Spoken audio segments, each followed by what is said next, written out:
पति की फिजूल खर्ची जायज़, पत्नी की ज़रूरतें भी नाजायज़। देखो सुरेखा, मैं क्या लेकर आया हूँ। कमरे के अंदर प्रवेश करते ही बड़े उत्साह जोश से मनीष ने पत्नी से कहा। क्या लाया है? सुरेखा ने उत्सुकता से पूछा। ये देखो कितनी बढ़िया बेडशीट लाया हूँ। 3-4 पैकेट टेबल पर रखते हुए मनीष बोला। सुरेखा बोल पड़ी, इतनी सारी बेडशीट लाने की क्या ज़रूरत थी? अभी तो घर में पर्याप्त भरी हुई है। तो क्या हुआ? यह तो हमेशा काम आने वाली चीज़ है। वैसे तुम्हें तकलीफ़ क्या है? अगर मैं कोई चीज़ लाया हूँ तो मेरी खुशी से लाया हूँ। मनीष कुछ तहस में आकर बोला। मैंने तो इसलिए कहा कि इनकी खरीदारी में तो काफ़ी पैसे लग गए होंगे। तो तुम्हें क्या तकलीफ़ है? मैंने कहा तुमसे पैसे मांगे हैं। मेरे पैसे मैं अच्छा भला कमाता हूँ, तो क्या मैं अपनी मर्जी से खर्च भी नहीं कर सकता? मनीष गुस्से से बोला। बात बढ़ती देख सुरेखा चुप हो गई। वो जानती है मनीष की किसी भी बात का थोड़ा सा विरोध करना, पर वह बहुत जल्दी क्रोध से उभर उठता है, फिर उसे ही चुप रहना पड़ता है। मनीष और सुरेखा की शादी को 10 वर्ष बीत चुके हैं और 2 बच्चे 8 और 6 साल के बेटे स्कूल में पढ़ते हैं। मनीष के हैंडलूम की बड़ी दुकान है जो बहुत अच्छी चलती है। मनीष को शुरू से ही खुला खर्च करने की बहुत आदत है, लेकिन सिर्फ अपनी पसंद की चीज़ों पर उसे अपनी हर खरीदारी जायज़ जान पड़ती है। उसके लिए वो कितना भी खर्च कर सकता है। बेशक सुरेखा को वह फिजूल खर्ची लगती होगी, लेकिन मनीष को वो महत्वपूर्ण लगती है। दूसरी ओर सुरेखा की खरीदारी उसे फिजूल खर्ची लगती है। वह उसे गिन गिन कर पैसे देता है और हर चीज़ का हिसाब भी रखता है।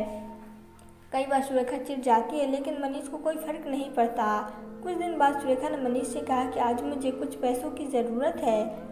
सामान लाना है। क्या सामान लाना है और कितने पैसे चाहिए? मनीष हमेशा की तरह मनीष से जानकारी लेते हुए पूछा। अंदर गारमेंट्स लेने हैं और साथ ही सैनिटरी पैड्स भी लेने हैं और कुछ सामान है। सुरेखा ने कहने पर उसे 1000 रुपये उसके हाथ में रख दिए। सुरेखा बोली, इतने से कम नहीं चलेगा। आजकल ये सारी चीज़ें बहुत महंगी आती है और इस बार मैं थोड़ी अच्छी क्वालिटी के ब्रांडेड लेना चाहती हूँ, तो कुछ और पैसे भी लगेंगे। मैंने चिढ़कर बोला, अंधी तो पहनने हैं, कौन देख रहा है? तो उसे ब्रांडेड की क्या ज़रूरत है? हल्की क्वालिटी के पहन लिया करो, फ़र्क नहीं पड़ता। बता भी ये पैसे कैसे कमाए जाते हैं? सारी जान लगानी पड़ती है, खून सूख जाता है, तब जाकर हाथ में पैसे आते हैं।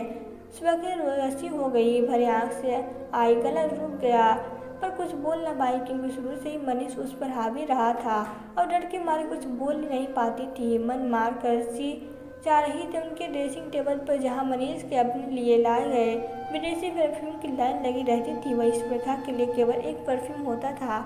आए दिन मनीष अपने लिए नई बेल्ट, नई घड़ी, नई branded T shirt, jeans, mobile जैसे सामान खरीदता रहता और उसे घर लाकर सुरेखा को बड़े गर्व से बताता कि यह सामान कितना महंगा है और कितना बढ़िया है। सुरेखा मन में सोच कर रह जाती।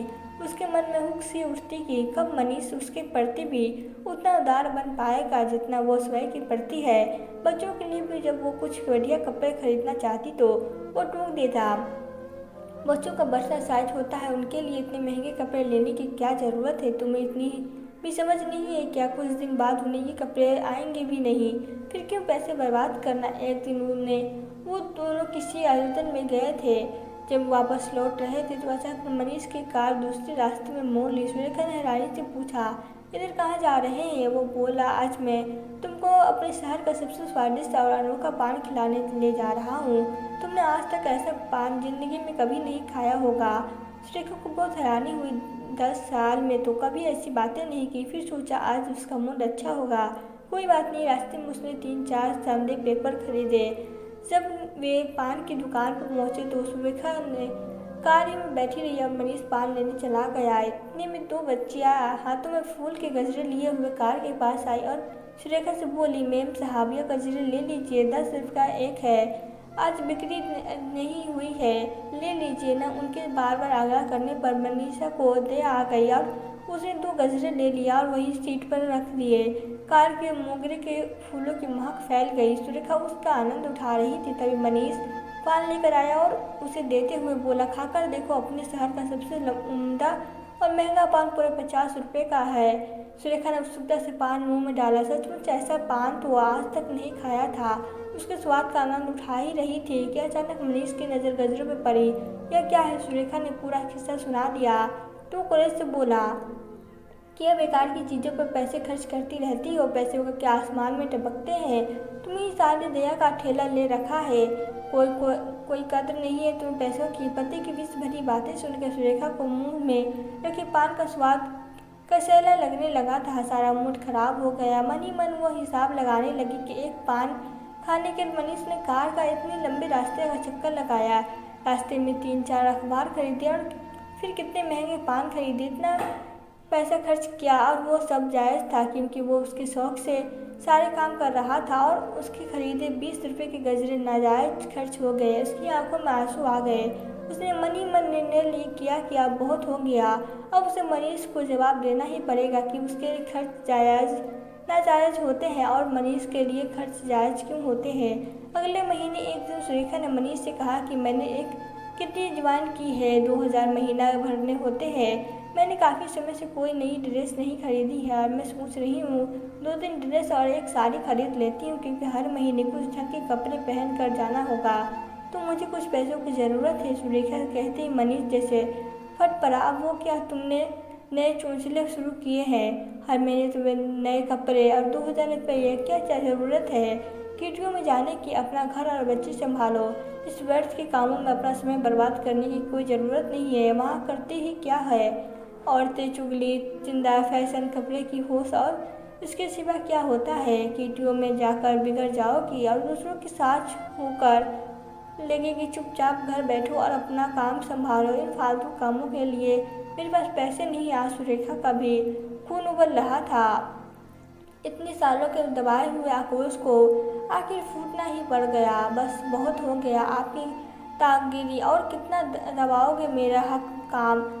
आपको व्यर्थ और मेरा खर्च आपको नाजायज़ क्यों लगता है? भला आपकी हर फिजूल खर्ची की जायज़ है? अपने शौक़ के लिए आप हज़ारों लाखों के खर्च कर देते हैं और मैं जो तक नहीं कर सकती, लेकिन मेरे हर खर्च पर आपको आपत्ति होती है। क्यों? क्या मैं इंसान नहीं? मेरा दिल नहीं? मेरी ख्वाहिशें नहीं? मेरे साथ साथ बच्चों पर भी पाबंदी लगाते हो? क्या आपकी ज़िंदगी में पत्नी के बच्चों का कोई महत्वपूर्ण नहीं है? इतनी ज़रूरतें आपको नाजायज़ क्यों लगती है? आप पैसा कमाने में जितनी मेहनत करते हैं, मैं भी घर चलाने में उतनी ही मेहनत करती हूँ। एक औरत की मकान को घर बनाती है। क्या हम सारी उम्र अपनी किसी भी इच्छा को पूरा करने के लिए तरसते रहेंगे, मन मार कर जीते रहेंगे? कहते कहते उसका गला भरा गया और आंखें में आंसू बहने लगे। कुछ पलों के लिए तो मनीष भी भौचक्का रह गया। इस तरह की भाषा तो कभी सुरेखा ने नहीं बोली थी। वो कुछ बोल न पाया। धीरे धीरे उसके मन में विचार उठने लगे, आखिर सुरेखा गलत तो नहीं कह रही है, उसकी गलती तो है। बच्चों और पत्नी की ख्वाहिशों की तरफ वो बिल्कुल भी ध्यान नहीं देता और उन्हें डांट देता और उसमें के सारे शौक शान से पूरे करता है। वो धीरे धीरे चलकर सुरेखा के पास आया और उसे अपने हाथों में लेकर बोला, सुरेखा मुझे माफ़ कर दो, मुझसे बड़ी गलती हो गई। अपने बढ़ते व्यवसाय और दोस्तों की प्रशंसा सुनकर मुझ में अहंकार आ गया था और मैं भी स्वार्थी हो गया था। केवल अपनी इच्छाओं ज़रूरतों को ही महत्वपूर्ण मानने लगा था। यह भूल गया था कि तुम्हारी ज़रूरतें, कामनाएं भी उतनी ही महत्वपूर्ण है। मैं तुम्हें वादा करता हूँ आगे से इस बात का ख्याल रखूँगा और तुम्हारा दिल कभी नहीं दिखाऊँगा। तुम्हारी तो ज़रूरतें हैं, मैं यथासंभव पूरी करूँगा, साथ ही बच्चों को भी। फिर मुझसे कोई शिकायत नहीं होगी। चलो अब मुस्कुरा दो, तुम्हारी आंखों में आंसू अच्छे नहीं लगते। सुरेखा को आज पति की आंखों में सच्चा प्यार नजर आने लगा। उसने संतोष की सांस ली। शुक्र है देर से ही सही मनीष को अपनी पत्नी की कदर तो जानी। तो दोस्तों, आपको यह कहानी कैसी लगी? अगर कहानी अच्छी लगी हो तो वीडियो को लाइक करें और प्लीज़ चैनल को सब्सक्राइब करें। Thank you.